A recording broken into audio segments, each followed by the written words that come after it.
tahu sebab apa saya berdiri dekat sini.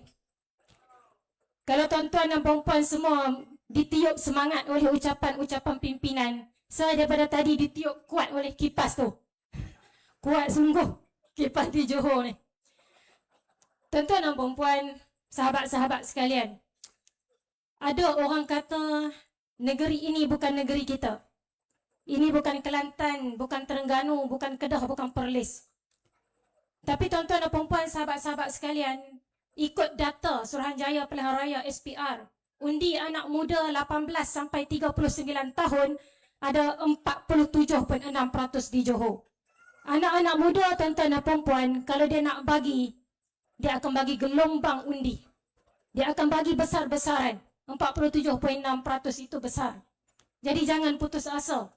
Dan naratif yang paling kuat saya tengok dimainkan di Johor ini sejak awal lagi adalah jangan bagi undi pada Perikatan Nasional. Sebab mereka bertanding kerusi tak cukup untuk jadi kerajaan negeri. Betul? Simple majority untuk jadi kerajaan negeri di Johor berapa? Hanya 29. Perikatan Nasional bertanding berapa kerusi? 33. Kalau gelombang undi daripada rakyat Johor nak bagi besar-besaran kepada Perikatan Nasional, insya-Allah kita boleh menang.